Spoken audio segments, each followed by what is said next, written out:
تیری منزلیں میرے سامنے، میری نصلی علی رسول الکریم، اما بعد۔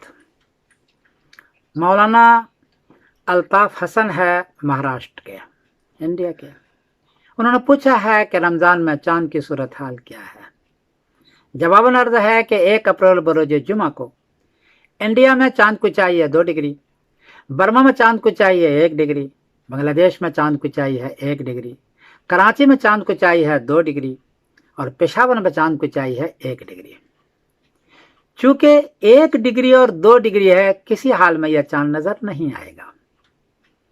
2 اپریل بروز سنیچر کو انڈیا میں چاند کو چاہیے 14 ڈگری، برما میں چاند کو چاہیے 13 ڈگری، بنگلہ دیش میں چاند کو چاہیے 13 ڈگری، کراچی میں چاند کو چاہیے 14 ڈگری، اور پشاور میں چاند کو چاہیے 13 ڈگری۔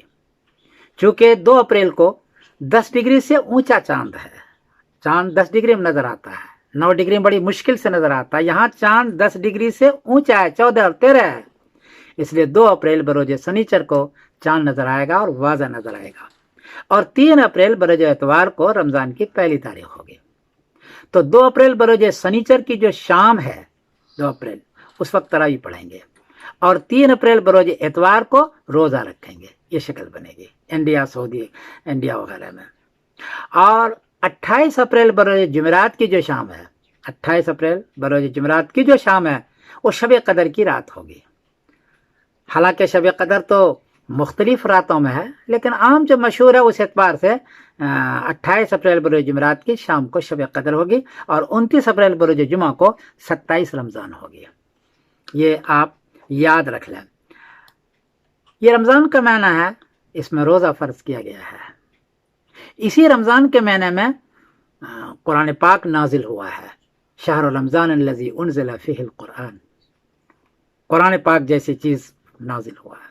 اور اسی رمضان میں شب قدر بھی ہے، انا انزلناہ فی لیلۃ القدر، شب قدر بھی ہے جو 1000 مہینوں سے بہتر ہے۔ تو 3 چیزیں ہیں، رمضان کا روزہ، اور شب قدر کی رات، اور قرآن کا اترنا۔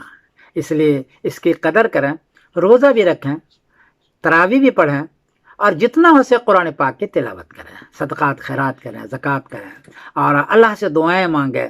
یہ بڑی محنت، ایسے مہینے بہت کم امتوں کو پہلے دیا ہے، اللہ نے اس کو دیا ہے، اس کی قدر کریں اور یہ سب کریں۔ یہ صورتحال ہے۔ میں سمر الدین قاسمی بول رہا ہوں مانچسٹر انگلینڈ سے۔ السلام علیکم ورحمۃ اللہ وبرکاتہ۔ میرے لیے بھی دعا کیجیے گا۔ السلام علیکم۔